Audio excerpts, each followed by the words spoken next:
All right, we'll get started. Kia ora koutou, everyone. My name's Wendy Sullivan and I work for New Zealand Land Care Trust.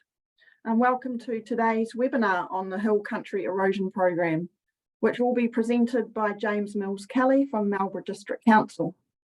So when I learned about this program from James, I could immediately see the benefits to both landowners and the environment. And to me, it's like having the ambulance at the top of the cliff, not the bottom.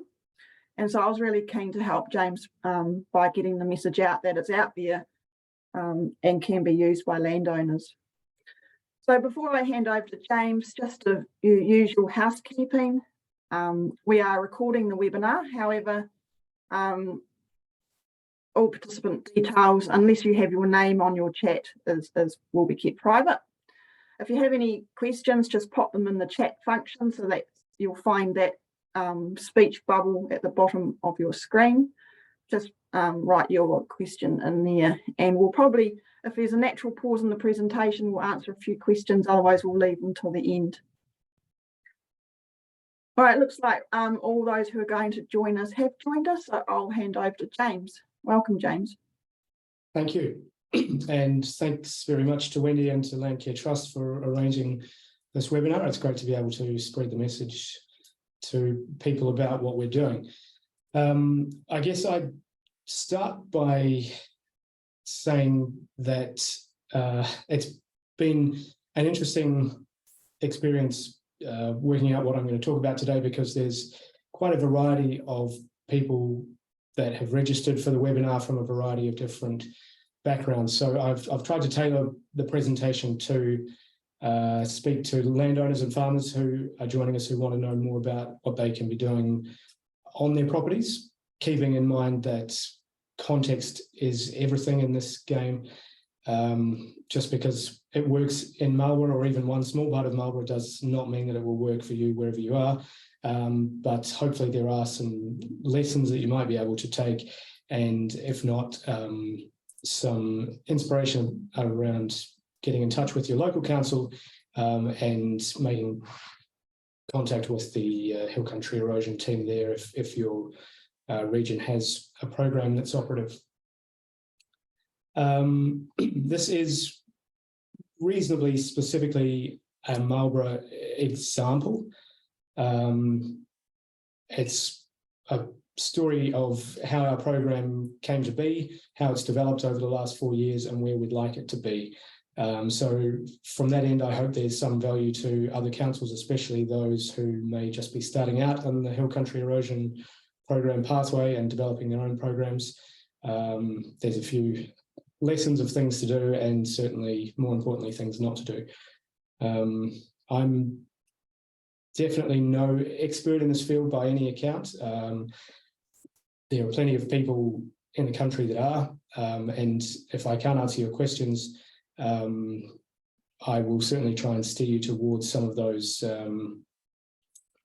experts that are out there available to help. It's something I would say is that there's information incorporated to appeal to as many people as possible, and I apologise if it's not that specific in any one area, but I am always happy to talk to people offline after the webinar if they've got some specific examples they wish to discuss, or if they want me to come out and have a look at some problems that they're having on the farm. So the Hill Country Erosion Fund works with landowners of pastoral and forestry land to identify and map erosion-prone land and produce erosion control plans. It supplies mitigation funding and subsidies to assist with intervention works with the aim of preventing the loss of topsoil and reducing sediment from entering freshwater. We provide assistance primarily to landowners on pastoral and forestry land. As Wendy said, this is, I suppose, the tree at the top of the cliff rather than the ambulance at the bottom. There's so much focus these days on riparian planting and fencing and protecting our freshwater assets. I think it has to be said that you get a lot more bang for your buck trying to keep the topsoil on the hills rather than setting up buffers to try and stop it at the bottom, by which time it's a wee bit late. You also get great productivity gains and other associated farm benefits, shelter, shade, biodiversity. So yeah, it really is, in terms of value for money, I think one of the best interventions that we can be making for both environmental reasons and for productivity of the rural sector in our regions.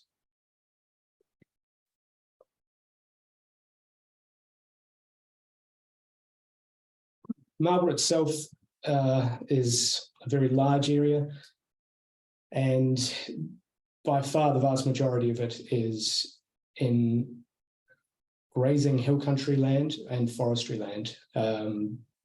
Land use classes 6, 7 and 8, for those of you who aren't familiar with the LUC, it's a methodology that tries to assess best land use and potential land use on different grades of land and uses limitations to address what could potentially be done in that space. So by the time you're getting up, one being prime horticultural flatland with excellent soil, by the time you're getting up to classes 6, 7 and 8, you are really getting up into steep, inhospitable terrain, which is right on the margins of productivity. In the Marlborough space, I would certainly say that while we're going through a real growth period in this area, we're putting huge resources in terms of people into the space over the last 20 years, or even maybe longer, since the Catchment Board days. There hasn't been a lot of catchment management intervention done in Marlborough. So really that leaves us with a huge amount of low-hanging fruit. There's a lot of land out there which is just calling out for planting up all the time. As you can see from the photograph underneath this slide, there are areas which are probably marginal in terms of grazing return at best, and at worst, a real liability. Marlborough is very much a region of two halves. North of the Wairau River, north of Blenheim Township itself, we have high intensity rainfall events regularly, on average 2.5 metres of annual rainfall in a lot of those areas, although as we experienced last August, you can get more than 1 metre of rain in 3 days. So I think we're all starting to understand that extreme weather events are with us, and with us to stay more regularly than they have been. Contrasting with this is South Marlborough, where we have very low rainfall, very high evaporation, hot northwest winds through the summer, predominant winds, and open pan evaporation well in excess of 1 metre. So yeah, a very marked summer moisture deficit, soil moisture deficit. When you're farming next door to the saltworks, you know that you're in pretty challenging terrain. We've got a variety of ways that we can work with landowners to address erosion. And to that end, I have to say that the Ministry for Primary Industries, which supports this fund, is hugely flexible, and that's just been of so much benefit to a council starting out developing a program from scratch, trying to get it off the ground. Having flexibility with delivery milestones. I know in the first few years, our targets were absolute pie-in-the-sky guesses of what we thought that we could achieve. And it took several visits back to the drawing board once we had engaged with farmers on the ground to work out what they wanted to do. And so that meant that for a time, we were doing a lot more space planting than we were native reversion planting, and a lot more of both of those than we were retirement fencing. But now in the 4th year of the project, it is starting to swing back the other way. So really flexibility is key, and I have to say that working with MPI and that site has been great. They've really allowed us to get the most out of the program, which is a big help.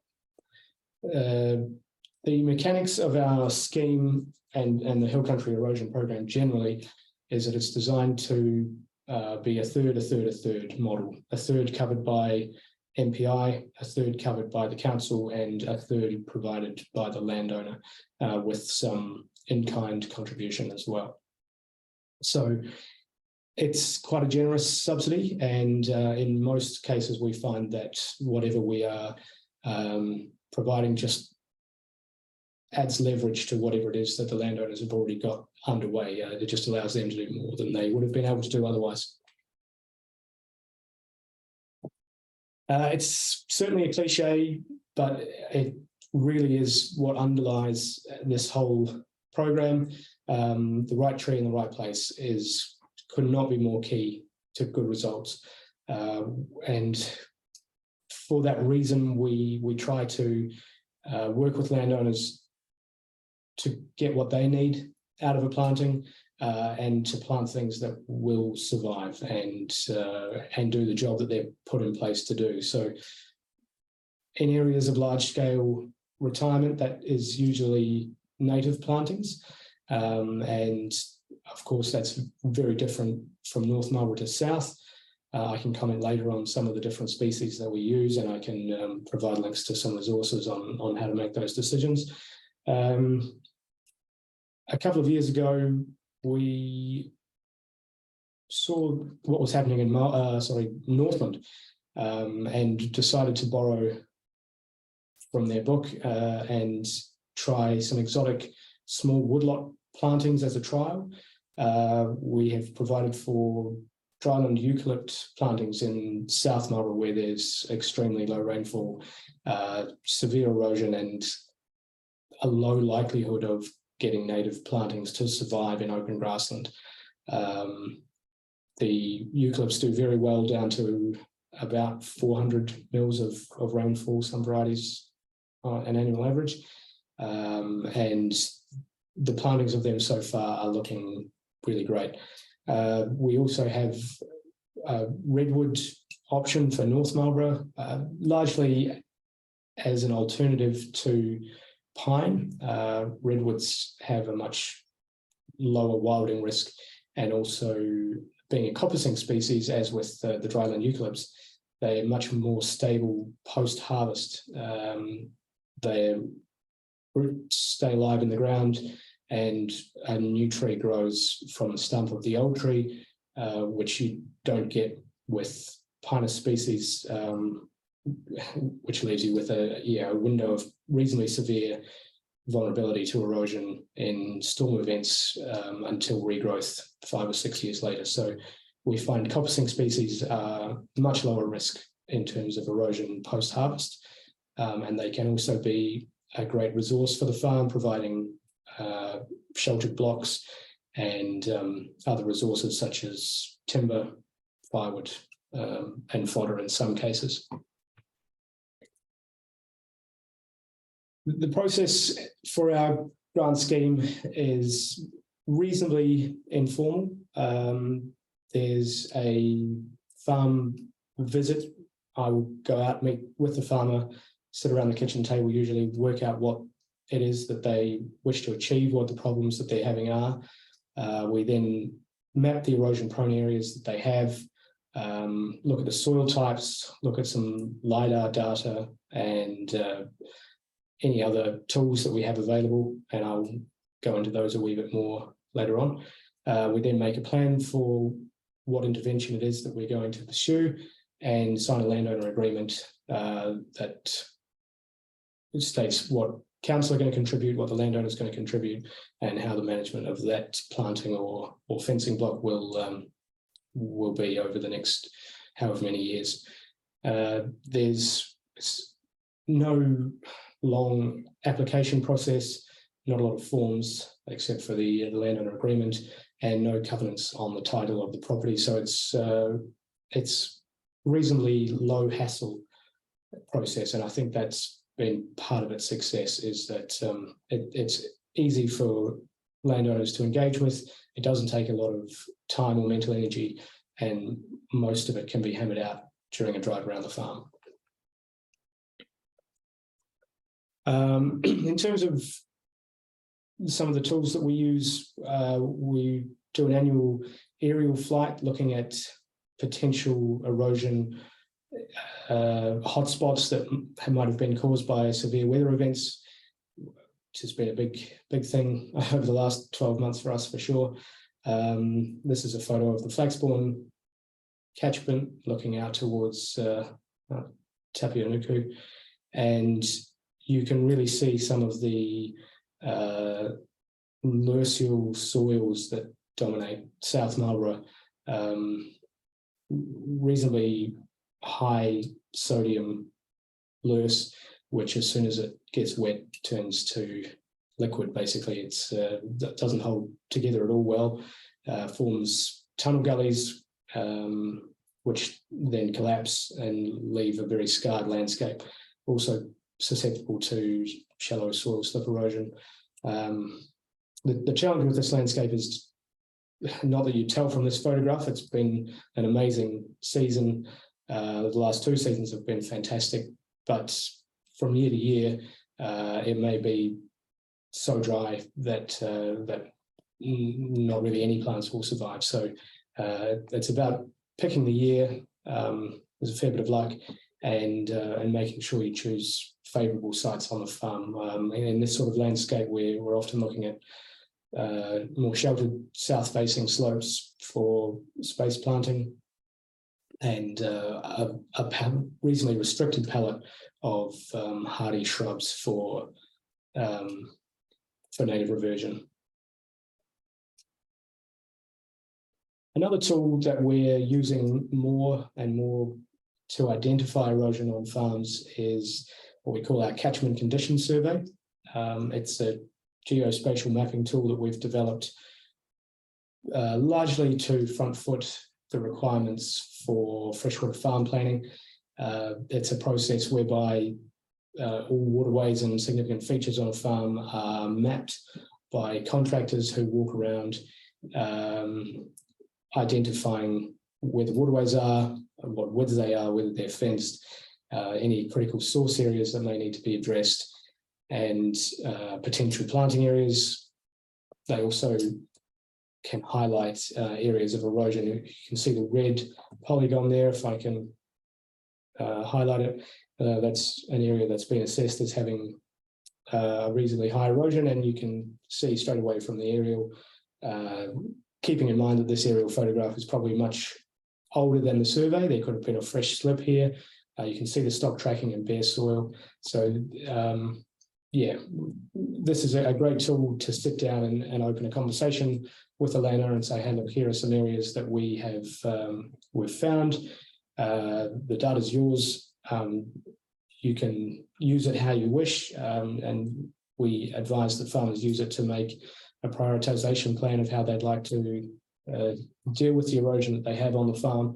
And it's a great starting point to work out what needs to be addressed first and make a plan, because that's often one of the hardest things when you've been through a storm event or you've got significant problems on the farm, is to know where to start. So that's one of the things that we can help with.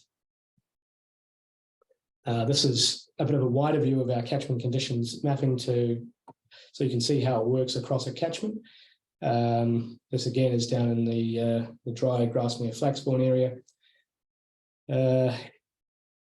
A lot of red polygons, which show a lot of erosion features. If I zoom in on one of those, you can see that this space here has been marked as eroding, and that's very clear from the aerials that there's significant scarring to the landscape. It's marginal grazing land, very little value in the feed that it produces. So after a discussion with the landowner, they were subsidised with a planting of dryland eucalypt, which is a coppicing timber species that may or may not be harvested depending on the market at the time or what the farmer wishes to do.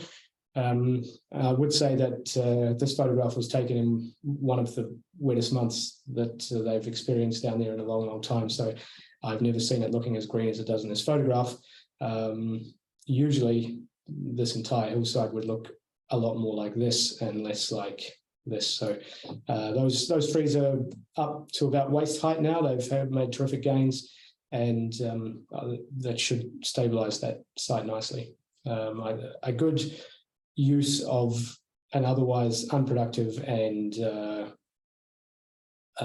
risky slope, really. All it was doing was pouring material down onto these nicer slopes where a lucerne crop was grown. So really it's taken away a headache for the landowner. And I think that's really at the heart of what we're looking to achieve here is best use of land.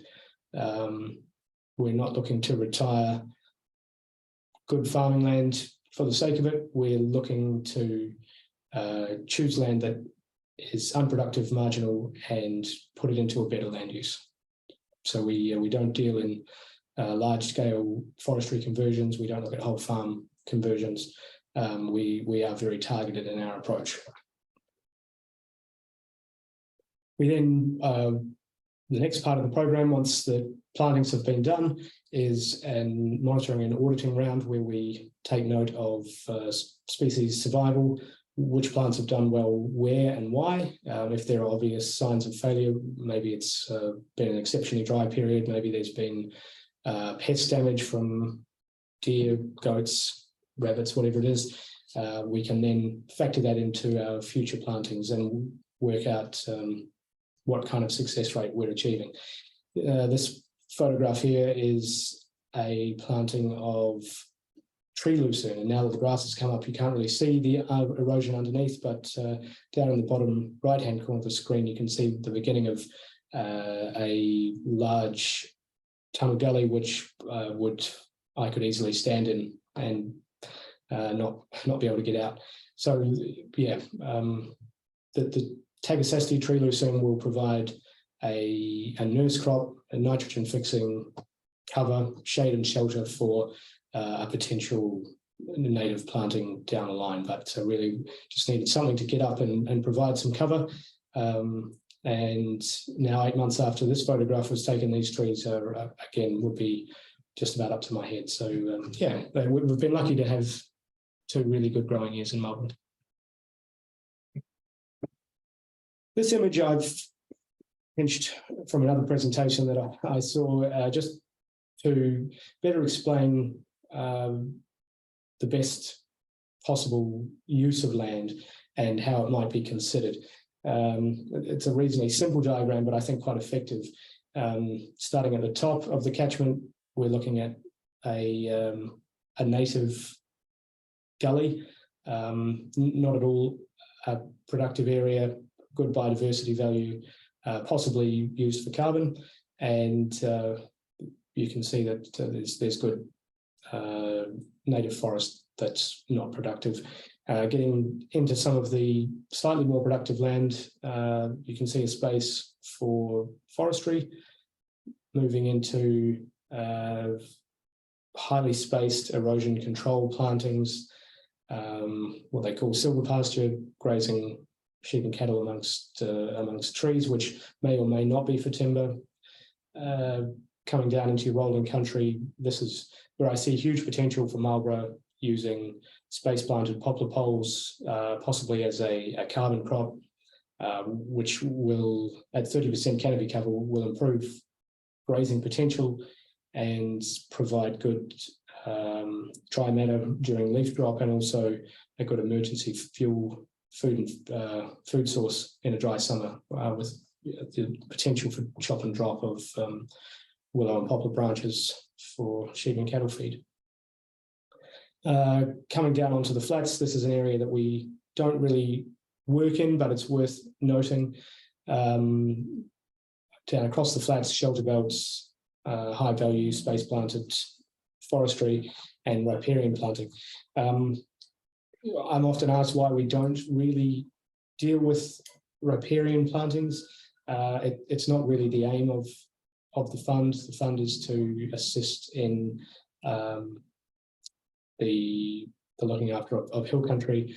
And there are a lot of grey areas. There are gully systems and stream heads up in the hills, which we do look at planting, funding, retiring, but it is on a case-by-case basis. That there is funding available in our region in certain catchments for riparian planting and fencing in its own right, courtesy of Ministry for the Environment, but this fund from MPI really does aim to deal just with the hill country. So a distinction that's reasonably difficult to explain to people, but it's there for what it is. This photograph I included just out of interest. There's a lot of talk about why it is that we use exotic trees. And for me, that comes right back to the right tree for the right place. We use a lot of native plantings. By far, the majority of our planting is in native, but especially in areas where grazing is going to be continued, but farmers want to protect that grazing land from slips. You really can't beat poplar and willow poles for their ability to grow immediately from a 3-metre stake to straight away get over the top of the heads of sheep and cattle, and for their dense, deep root systems that really don't have a comparison. This is a photograph. Can't imagine how they managed to excavate these root systems, and I can only think of all the tiny feeder roots they didn't manage to capture. But this is a 34-month-old Veronese poplar root system. I guess the thing is, this is obviously grown in nursery conditions, so we don't see these growth rates out on the hill, but it does give you an idea of what these trees are capable of, especially once they get their feet down into some water. They do really hold the land together, and even at spacings of 15 to 20 metres, they will effectively hold hands under the ground and can do an enormous amount to protect from the flow of water in high rainfall events. Just a wee bit on our milestones for this program. The project has seen huge growth as awareness has grown, and as we've seen some success. There's been a really positive response from landowners. In Marlborough, as I said, we weren't doing a lot of this work 4 years ago, so there was a period of getting alongside farmers. A lot of them, the only other contact with council that they might have had would have been the compliance truck rolling down the driveway every now and again. So it took quite a while to build those relationships with the local community. And I'd say that was key in the success of this program. Without that, it would have been a complete flop. So a lot of cups of tea at the kitchen table, a lot of sausages at the beef and lamb events, and talking to farmers, working out what it was that they were looking for. Certainly not trying to sell them into anything, but listening to what their needs are, and making the program responsive and reflective of that. So, for example, down in the Flaxbourne area, people were reluctant to plant poles on some faces, but said that they had great success with oaks because of their long taproot and their hardiness as a space planted tree. So we do small trial work with oak trees, and sure enough, in the areas that we've planted them, we've had, I don't think, any losses of oak trees. They've been incredibly hardy, selecting a dryland pallet of oaks. And if you want any more information on that, I'm happy to answer those questions offline or at the end of the webinar. So really it is horses for courses, and we need to be agile in responding to the needs of landowners. We are starting to do some more work in the forestry space. A lot of hill country erosion programs around the country have a much stronger focus on forestry, either supporting large-scale forestry conversion or or management of those forests. We've chosen to take the approach of getting beside people who have extremely high risk forestry blocks, especially in the Marlborough Sounds. And I mean high risk from a land stability perspective. We have had some science done recently, which is still in the peer review stage, looking at risk of debris flow in forestry blocks during rain events. So we can target that support where it needs to be. And those people who do have high risk sites that they wish to retire, that they don't wish to harvest due to the risk, we can assist them with a management plan to do a good job of that. To give you an idea of how the program has grown from the 2020 to 2021 season, where we did 2,500 poles, 1,300 exotics and 4,200 native plants, we grew to last season planting 35,000 native, 6,000 poles, and unfortunately I don't have the hectares of retirement there, but I can tell you, yeah, certainly much higher than the 28 hectares from the 2021 season. That, for the moment, probably as much as we can grow. I'm just a one-man band, really. And when I started 3 or 4 years ago, I was the only land management officer at council. And that's certainly a contrast if you look at somewhere like Greater Wellington. I think they have 23 people that do my job, as well as riparian. We're now at a stage where we have 4 catchment advisors, land management officers. So we have grown significantly, but still certainly nowhere near the scale of some of the North Island or even ECAN scale. So that's probably about the size that our program will sit for the next 4 years. We were extremely fortunate to secure another 4-year funding round from MPI in the latest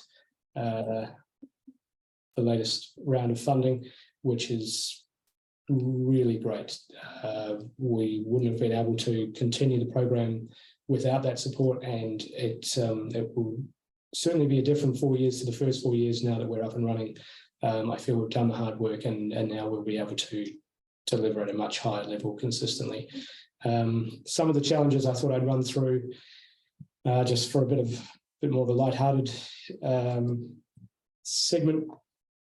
Growing a program as a one-man band, started off taking a handful of poles out to landowners here and there, having a chat. As the program grew, that became more and more difficult. You can see me loaded up out for a delivery run last July. For anyone who has never driven with a triple axle floating dolly trailer, I would advise you please never do. It was a very traumatic experience, and I had to be towed out by a landowner after trying to do a U-turn on a narrow road. Not a great time, and certainly a chocolate biscuit shout once I got back to the office. Other learnings along the way, had a delivery of 1,000 poplar poles from the North Island nursery late on a Friday afternoon that wasn't anticipated. Didn't really know what to do with them because they have to stay wet before they go in the ground, otherwise they dry out and are no longer viable. So that meant a trip in the dark to my boss's duck pond, where I neatly laid them all out on the bank. Of course, by the time I came back on Monday to fish them out, they had all floated off into the middle, and we spent a couple of hours in a rowboat trying to hook them back onto the shore. So if you are starting out growing a program like ours, yeah, don't make the same mistakes that we did. Now that we've got our systems in place, things are much easier and much more manageable. The poles go directly to a soaking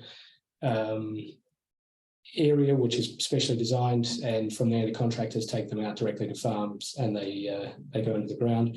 But all of those things don't necessarily happen when you've started out with a few hundred poles and you're growing quickly. So I guess I'm lucky that I spend a lot of my time out on the road and on farm, I get to see some beautiful parts of the region and see some really interesting farming enterprises and have some great conversations with landowners. So yeah, I'm very lucky to have the job that I do.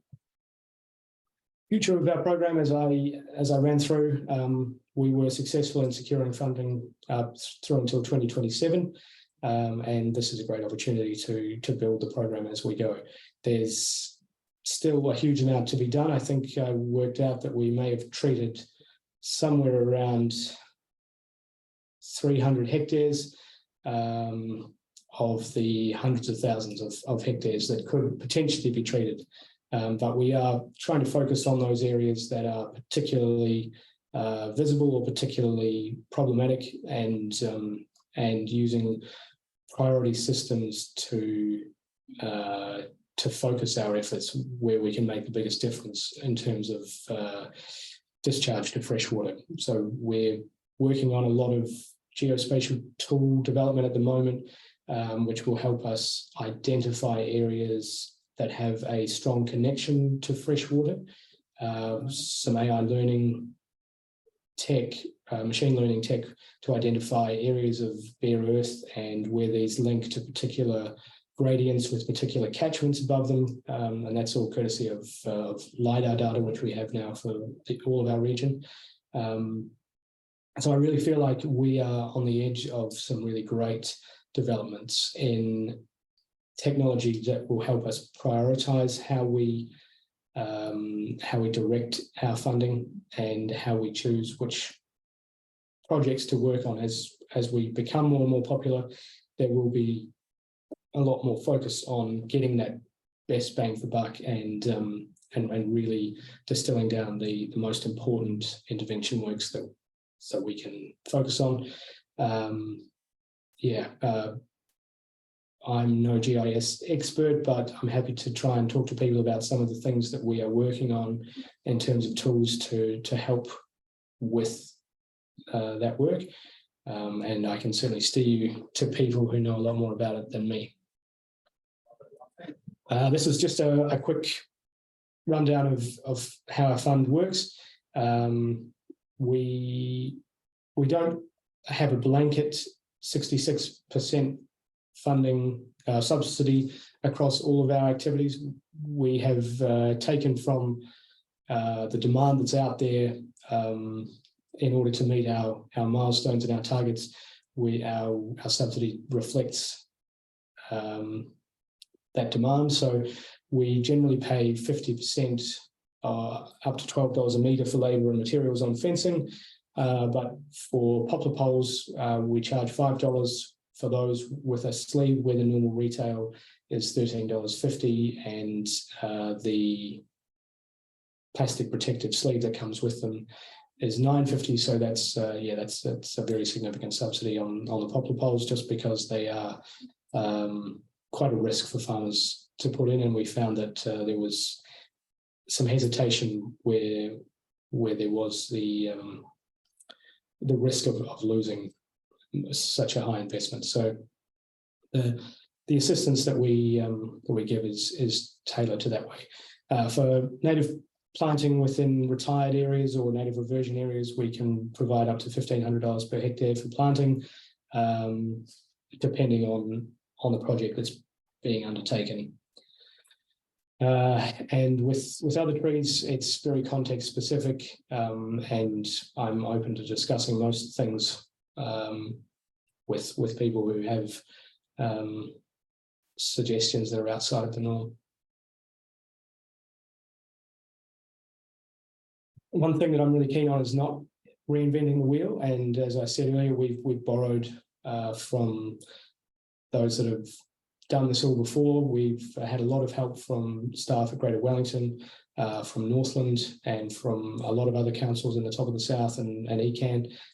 It's great to have those links with people that have programs that have been around a lot longer than ours. So this is just a bit of an idea of some of the really useful information that's out there. poplarandwillow.org.nz is a fantastic resource for people looking at poplars and willows as a possibility for their farm. yeah, a lot of information there over a long time period about selection of different cultivars and varieties, potential uses for timber, selecting those plants that might be possum resistant, rust resistant, handle strong winds better in the dry, better in the wet. There really is a tree for every occasion, so I would recommend that as a good resource. Some excellent YouTube videos from Greater Wellington Regional Council on planting technique, pruning technique, re-ramming technique for poplar poles. So yeah, if you are looking at planting poplar poles in Marlborough, talk to me. If you're outside of Marlborough, talk to your local ECAN advisor or wherever it is that you are, and we can share those videos with you. I've also included some restoration planting guides for species selection for North Marlborough and South Marlborough, but also very happy to have those conversations with people who are interested in knowing what to plant where. Again, I'm no expert, I know a wee bit, but I'm very happy to point you in the right direction. So in closing, you might be thinking, for those landowners, farmers out there, that you've got erosion on your farm and wondering whether this fund can help you. The answer is very probably. So please get in touch. My details are there, and I'll be happy to send those out to participants along with the slideshow if that's what Wendy's after. And yeah, I think that's about all I've got to say. If anyone's got any questions, certainly happy to have a crack at them. We've got a few here, James, already, but if anyone else has any more questions, we've got 10 minutes or so.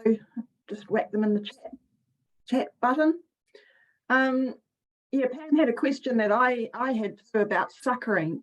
She had a situation where the earlier poles they planted suckered badly. Is that got better with hybridization, or is that still a problem?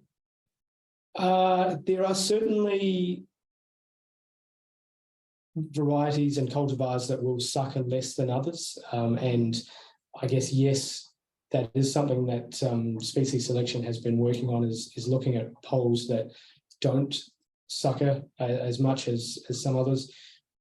But really, still, my advice is if you are in a higher rainfall area, or you're close to a water source, or you're in an area that doesn't have heavy grazing pressure, probably poplars aren't the right tree for you, poplars or willows. So really, they perform exceptionally well in open grazed country where suckers will just be chewed off by livestock. If you're not planting in that kind of context, then probably a different tree will be for you. We also look to use male clones, so non-seeding clones, to avoid risk of seeding, wilding in wetter areas. Not such a risk in dryland, but yeah, we want the right tree in the right place. We don't want trees where we didn't intend them. Or certainly trees that we don't want where we didn't intend them. So yeah, that is something that we take into account. Another question is the natives that you use, are they sourced locally? Are they eco-sourced? It's a mix. Where possible, we do. We source from a local nursery. We employ ecologists who collect huge amounts of seed to supply to nurseries locally of different species, and we do that for dryland country. For all the ecological districts, we collect seed from out in the Sounds and from South Marlborough, but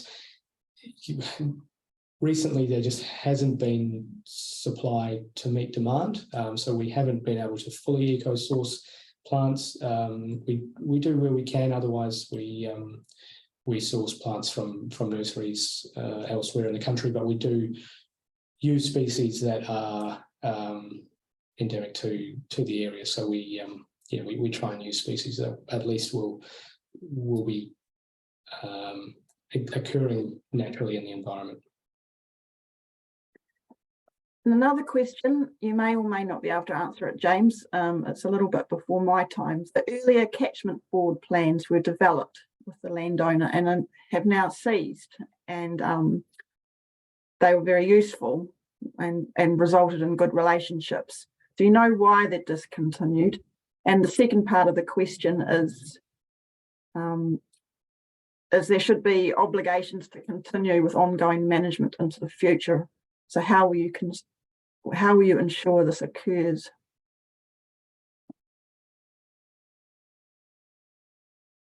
So I'll try and answer that in parts. Firstly, yeah, I still look at those old land management plans where they exist for properties. They're still incredibly useful even 40 years on. I don't know why they were discontinued.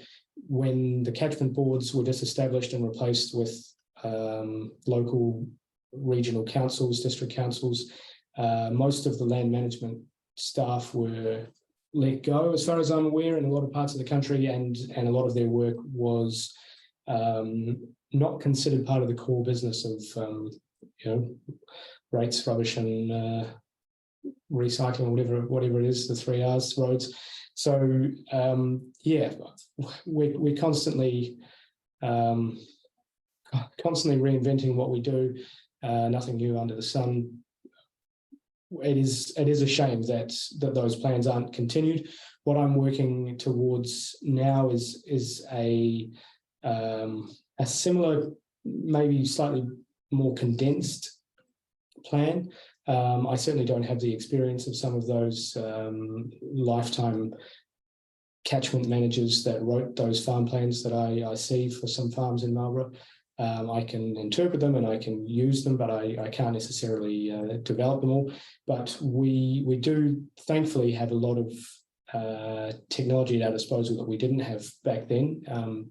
LiDAR, extremely high definition contouring. We've got ongoing soil quality monitoring and soil type mapping that's going on, which we can refer to, and some other really useful geospatial tools. So yes, I would love to see landowners engaged with the plans that they have. And I suppose one other observation that I would have working in this space is a lot of, especially after the Kaikoura earthquakes that affected Marlborough quite significantly, a lot of farmers were funded to undertake farm plans through local contractors, and they are fantastic documents, really comprehensive, sometimes 80 pages or more of really detailed information that you can use to plan works on the farm. One thing that I would say is 9 out of 10 times when we sit down with a farmer and say, do you have a farm plan? And they say yes. You say, can I have a look at it? And they'll say, oh yeah, of course, I'll have to go and find it. And they pull it off a bookshelf, blow the dust off it and give it to you. And it's an amazing document, but not always really heavily used as a living document to inform day-to-day work. So what we've tried to do is a much lighter, more comprehensive document that sets out the basics and a bit of a 4 or 5 year plan to work towards, and we'll go from there. But yeah, I certainly would encourage people who want to use the farm plan to get one. The farmers that I see that do use them get tremendous benefit from them.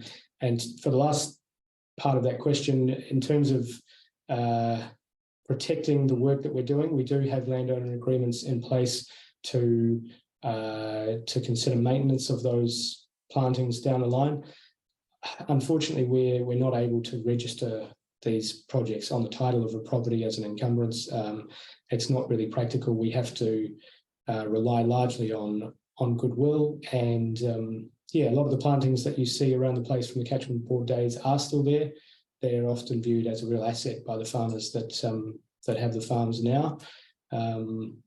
And yeah, we just have to do what we can do in that space. We can't control the future, unfortunately, as much as we'd like to. Another question on support that council providers around the catchment condition surveys. Are these free for the landowner? And do you do them within council or do you outsource them? So that's a great question. And the answer is we don't charge farmers for them. We have been funded through Ministry for the Environment to produce these, and we've done that by a mix of methods. In some areas where we've been funded, we have used contractors. In other areas, we've used council staff, and by that I mean me and one or two of the other people in my office. We developed that tool in the field over a week, traipsing around farms in pretty deep mud through June and July, through Linkwater and the Ariari catchment, ground truthing them and working out what kind of information we needed to capture and how the best way to capture that was. So we know the tool inside and out, so we do that mapping ourselves where we can. Currently, we are funded to do those surveys in waterways, or in catchments where there are either degraded or at risk of degradation waterways. So those are the Flaxbourne catchment, Ariari Creek, Kaituna, Tuamarina, and Tuamarina and Linkwater, and also through the Te Hoire catchment, we have funding to undertake those. So we don't have funding to undertake them everywhere, but if you're really keen on getting one done and it would make a big difference to you, get in touch with me and I might be able to come out and work with you on getting something done. And sorry, Wendy, if I could just continue there, we are always actively looking for more funding to try and increase our offering across the entire district. That's something that's a big part of what we do is trying to attract government funding. We've been really successful at that over the last few years, but as we all know, the environment is changing a wee bit in terms of the economy. So whether or not that funding is harder to secure in the future, I'm not sure, but it possibly may be the case. And Natalie's asking, do you know the name of the MPI fund that was used for those at risk? Was that the Essential Freshwater Fund? Yeah, so that was MFE funding rather than MPI, and it was under Essential Freshwater and the Freshwater Improvement Fund. Yeah. That's great. Do we have any more final questions before we sign off? We'll just give you 10 seconds to put that in the chat button. Is there a maximum amount that people can apply for, James? There's not a maximum amount that any one farmer can apply for. We do try and assess all of the potential projects that come in to make sure that they're targeted to the best possible uses. So if you are pitching for an extremely large project that maybe isn't of the highest priority, it may be that we can partially fund your project, but not completely, depending on the funds that we have available. Yeah, there is that per hectare cap, and it's unlikely that we would be funding any landowner for anything over, say, 20 to 30 hectares in a financial year. Absolutely, yeah. Generally, we see those amounts come in much lower. If people have a really huge project that they want to get off the ground, we talk about staging it so that we can supply some funding each year to build on that. Great. Well, we've got no more questions coming in, so I'd just like to thank, first of all, James, for sharing your knowledge. I'm sure that people will take up this fund if it suits them. Certainly a great resource to have. And also thank you for all the participants for joining us today. We will thank you. send Some out great questions. Yeah, they were. We will send out the links that James shared and I'll include James's email in there. If you're not from Marlborough, then do get in touch with your local regional council. And there is, if you Google Hill Country Erosion Program it'll come up with MPI's page, and that does share more information on that as well. Yes, So, I was going to include that link in the presentation, but I noticed when I looked at it last, it hasn't quite been updated to reflect the most recent funding application announcements, so it may be out of date in terms of which regions are funded and which aren't. So I didn't include that, but keep checking on it, as I'm sure it will be updated in the next few days. great. All right, everyone. Take care with the rest of your day, and we'll catch up with you all another time. Thanks very much. Thank you.